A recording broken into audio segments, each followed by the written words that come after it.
Okay. All right, here we go. Here's my 6 people that I'm doing my speech in front of. Can you all see each other? There we are. All right. Hello, my name is Mike Peterson, and this is my individual presentation. Now, maybe everybody knows inside the familiar feeling you get when you try to communicate in any matter, and you hear that little voice talking to you inside your head. Sometimes it is good, and sometimes it might make you feel bad. In this presentation, I will discuss the various forms of self-talk and the ways in which we use this on a day-to-day basis to communicate effectively. Accordingly, I will also discuss the relationship between self-talk and interpersonal communications. Then in contrast, I will discuss how to combat negative self-talk to make yourself a better communicator. First, I would like to discuss the various forms of self-talk. Different forms of self-talk include the inner talk or voice inside your head, trying to point out which way your conversation or communication goes. Accordingly, positive self-talk is giving yourself encouragement in your head and a positive feeling about how you have the power to guide the flow of your communication and turn it into a positive experience. In contrast, negative self-talk is giving yourself discouragement in your attempt to communicate with someone and making your conversation turn out negative and be unproductive to your chosen goal. Next, I would like to explain the relationship between self-talk and 2 different forms of interpersonal communications. First, self-talk about empathy. Now, this is what one person might self-talk about themselves in order to have an empathetic conversation. Now, you might think you can't be empathetic and sound natural. You could be tripping over your own words or sound artificial, thinking colleagues will laugh at you if you try to be empathetic, or thinking you will look and feel awkward trying to be empathetic. Now, what is this person telling him or herself? This person seems to be telling themselves that they will feel uncomfortable, silly, and unnatural if they attempt to be empathetic. They are communicating themselves that their friends, or they are convincing themselves that their friends will not admire their attempts and they will lose their respect. Now, what negative thoughts is he or she generating that are destructive? This person is convincing his or herself that they will not be effective in their use of empathy. They are not permitting any failure or being hopeful that their colleagues will support them. And what positive thoughts is this person generating? This person is not generating even one positive thought that might give him or her hope and encouragement to try being more empathetic. Now, in this self-talk, is this self-talk helping this person? This self-talk will most likely stop them from including empathy in their communication strategies. These thoughts will make them feel bad on 2 counts. They will miss providing the benefits of empathy to others, and they will be disappointed in their lack of willingness to try something new. This person is left feeling convinced that neither they nor their colleagues have confidence in their ability. These thoughts are non-assertive and irresponsible and not in any way helpful towards them. Now, how can this person change their self-talk so that it is more positive? Now, here's an example about the self-talk of an empathetic conversation that could be more positive. I'm going to try to use empathy even if I feel awkward at first. I'm convinced of the importance of empathy, and I know my colleagues and clients will appreciate my efforts to understand even if I'm not perfect in my attempts. Now, it might take me a while to find the right words, but that's okay. I really want to improve my communication, and I know something new takes time.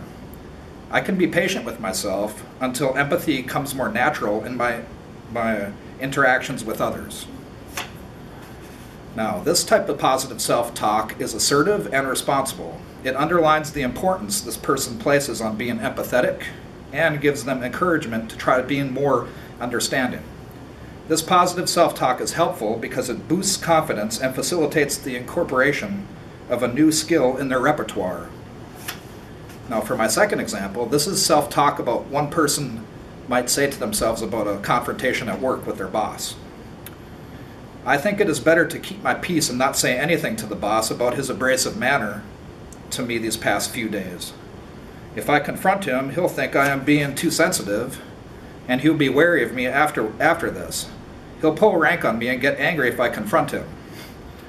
The more I think about it, it seems crazy for me to be upset about this.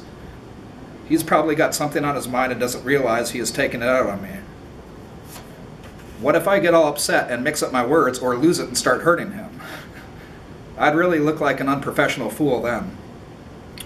So, what is this person telling themselves?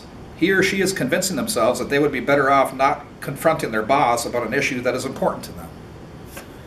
They are arguing that their feelings are not as important as those of their boss. Now, what negative thoughts is this person generating that are destructive? This person is denying their own feelings by deceiving themselves that it might be better to let the episode pass. This self-deception undermines their judgment, and they are creating bad feelings about themselves by suggesting that being sensitive or expecting to be treated politely is undesirable. They attempt to frighten themselves with the assumption that their boss will get angry and that they would not be able to handle that anger. They imagine the worst scenario and try to convince themselves that they are likely to fail. Now, what positive thoughts is this person generating? This person's self-talk is entirely negative and contains nothing positive to them. Is this self-talk helping him or her? This negative self-talk would only deter him or her from standing up for something that is important to them.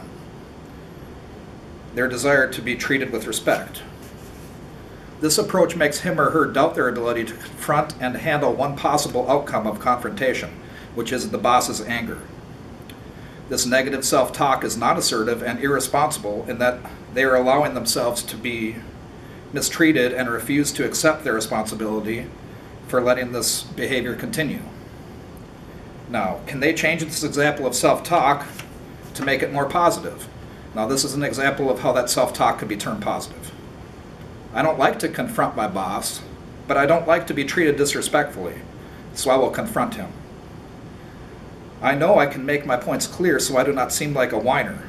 My boss might become angry, but I can handle this without backing off or becoming defensive. Just because he is my boss is no reason for him to treat me so badly. I have the right to be treated with respect. Now, he is more likely to treat me with respect in the future if I set the limits now. Now, this positive way of self-talking and confrontation is assertive and responsible. It encourages this person to stand up for themselves and takes into account his or her ability to handle several possible outcomes. It is encouraging and supportive and would give this person the comfort and confidence to carry out this conversation or confrontation. Now, I would like to explain how to combat negative self-talk. Your self-talk may be limiting and inhibiting your effectiveness, satisfaction, and professional success. Subsequently, for some reason, the human mind seems to focus on the negative, and we tend to berate ourselves in ways we would never accept or tolerate from a boss, spouse, or anyone else. Now, some different ways to intervene and break the cycle of negative self-talk and its destructive tendencies in our communications. First is recognizing negative self-talk is the first step in getting rid of it. Furthermore, act as confident as you would like to be with any type of communication that you're making. Next, reframing negative generalizations into positive statements that are specific and concrete. And finally, ask yourself what you would change to do different or better next time to make it a more positive communicating experience. Now, in summary, I have discussed different types of self-talk and the relationship of self-talk, whether it be positive or negative, as it relates to interpersonal communication, and different ways we can combat negative self-talk that seem to creep up at inopportune times. It is important to remember to release the problem and embrace the lesson. Positive self-talk, which is the attitude you choose and the one tool you can carry with you and is available to you at a moment's notice. Remember, when you have yourself on your side, you are never alone, and you always have an encouraging supporter on whom to call. Thank you. That's it. Hey, there's my crowd.